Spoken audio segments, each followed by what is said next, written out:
বাংলাদেশ দল অনেক কষ্ট অর্জিত 11 রানের জয় পেয়েছে এবং পাকিস্তানকে ঘরের মাটিতে আরো একবার পরাজিত করতে পেরেছে। অবশ্যই বাংলাদেশ দলকে অবশ্যই শুভকামনা জানাচ্ছি। তবে বাংলাদেশ জিতলেও কি সমালোচনার হাত থেকে বাংলাদেশ দল এড়াতে পারে? আমার কাছে মনে হয় ঠিক এড়াতে পারছে না।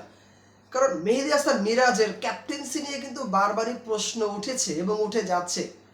দুটা ম্যাচ মেহেদী হাসান মিরাজ, প্রথম ম্যাচটা তো বোলারদের কল্যাণে জয়লাভ করেছে, দ্বিতীয় ম্যাচটাতে ব্যাটিং বিপর্যয়ে বাংলাদেশ দল হেরেছে। আজকের ম্যাচে ব্যাটিং বিপর্যয় হয়নি, ব্যাটিং ভালো হয়েছে, বোলিংটাও চমৎকার হয়েছে। তবে ভুলটা আসলে মুস্তাফিজুর রহমান, তাসকিন আহমেদ তারা তারুণ্য বোলিং করেছে। তবে ভুলটা আমার কাছে মনে হয় মেহেদী হাসান মিরাজ তিনি করতে গিয়েছিলেন।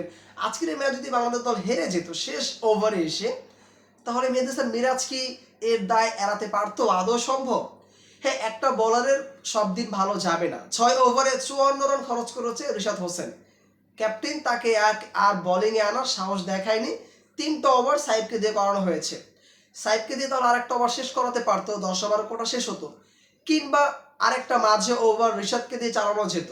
সেটা না করে মেহেদী হাসান মিরাজ তার নিজের 10 ওভার কোটাটা শেষ করেছে। Okay fine. 40 থেকে 45 5 ওভারের মধ্যে একটা ওভার আমার কাছে মনে হয় সাইফ কিংবা রিশাদকে দিয়ে কি চালানো যেত না? কারণ যেহেতু তাদের এই একটা ওভারকে শেষ করতেই হবে। কারণ বাংলাদেশে 5টা যেহেতু বলার রয়েছে আর এতগুলো অলরাউন্ডার বাংলাদেশে, সেখানে আফিফ কিন্তু নিয়মিত ব্যাটিংটা করতে পারছে না। আজকের ম্যাচে দেখা গেছে ফিনিশার যাদেরকে আসলে বলা হয় তারা আদৌ কি ফিনিশটা দিতে পারছে? বাংলাদেশ দল যেখানে কমিটি বক্সে বলছিল 400 প্রায় বা 400 রানের কাছাকাছি, সেখানে বাংলাদেশ দল 300 করতে পারেনি। অবশ্য 300 প্লাস স্কোর কিন্তু চাইলে বাংলাদেশ দল করতে পারতো। শেষ দিকে বাংলাদেশ হলে আফিফ, তৌহিদ হৃদয় তারা আসলে তারুণ্যের খেলাটা খেলতে পারেনি। যাই হোক 290 পর্যন্ত করতে পেরেছে, টোটাল ভালো একটা স্কোর বলা যায়। তবে ওই যে পাকিস্তানের এগেনস্টে আপনি বোলিং লাইন আপটা ভালো করেছেন, তবে ক্যাপ্টেন্সি যদি ভুল করেন তাহলে বিপর্যয়ে নেমে আসতেই পারতো। যখন 2 ওভারে 28 রান প্রয়োজন, মুস্তাফিজুর রহমান 1 ওভারে এসে 14 রান খরচ করেছে, পায়ে ব্যান্ডেজ বেঁধে লাস্ট বলটাতে রফকে আউট করেছেন, বাংলাদেশ খেলায় ফিরে এসেছে। কিন্তু শেষ ওভারটা কাকে দিয়ে করাবে? হয় রিশাদ অথবা সাইফ, যে কোনো একজন। সেখানে রিশাদ কি বোলিংটা দেওয়া হবে? কারণ যেহেতু রিশাদ একজন স্পেশালিস্ট স্পিনার বোলার। 14 রান কি আহামরি ওই সময়টাতে, যেখানে শাহিন শাহ আফ্রিদি একের পর এক ছক্কা হাঁকাচ্ছিল। প্রথম বলটা ডট, পরের বলটা রিশাদ ইজি ক্যাচটা ছেড়ে দিয়েছে, বাংলাদেশের হাসপাস অবস্থা। এর পরের বলটা আবারও ডট হয়েছে, একটা বল একটা সিঙ্গেল এসছে এবং একটা বল আম্পায়ার ওয়াইড ডাকায়। লিটন কুমার দাস এই জায়গায় চমৎকার একটা ব্রেন খাটিয়েছেন, তিনি এলবিডব্লিউর আবেদন করেন। যদিও এটা ওয়াইড ডেকেছে, আসলে আউট তো হয়নি, তবে আদৌ বলটা ব্যাটে লেগেছে কি না সেটা দেখার জন্য রিভিউতে দেখা যায় আলট্রাইজ বলছে সাউন্ড এসছে, হ্যাঁ ব্যাটে লেগেছে। 1 বলে 12 প্রয়োজন, বাংলাদেশ দল 11 রানে জয়লাভ করলো। তো মেহেদী হাসান মিরাজের এই ভুলটা কি এড়ানো যায়?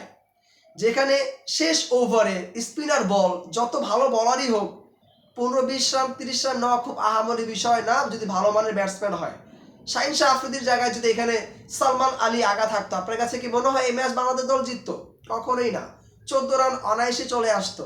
মেহেদী হাসান মিরাজের এই যে ছোট ছোট ভুলগুলো, যে ক্যাপ্টেন্সির যে ভুলগুলো, এইগুলো আসলে তাকে আরো বেশি শুধরাইতে হবে। যদি না শুধরায় ভবিষ্যতে এই ধরনের ম্যাচে বাংলাদেশ দল যে ভালো ফলাফল বয়ে আনবে তা কিন্তু না। সুযোগ নাই আসলে, বিশ্বাস করেন। এই ধরনের এই ছোট ছোট মিস্টেকগুলোকে এড়ানোর কোনো সুযোগ নাই।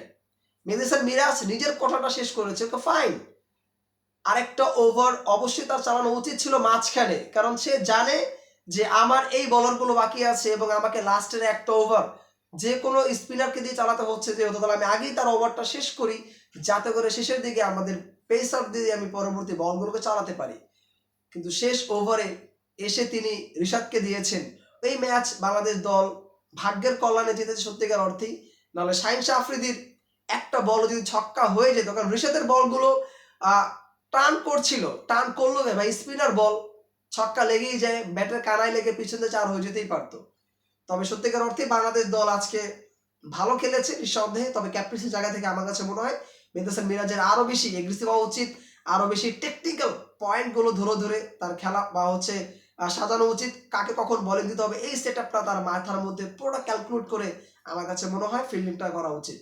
তাহলে বাংলাদেশ দল ইন ফিউচার আরো ভালো বেশি রেজাল্ট আনতে পারবে। বাংলাদেশ দলের জন্য আবারও শুভকামনা, তারা এত চমৎকার একটা সিরিজ বাংলাদেশ দলকে জয়লাভ এনে দিতে পেরেছে এবং মেহেদী হাসান মিরাজ তিনি তার পক্ষ থেকে এই সিরিজটা প্রথমবার মতো জয়লাভ করলো।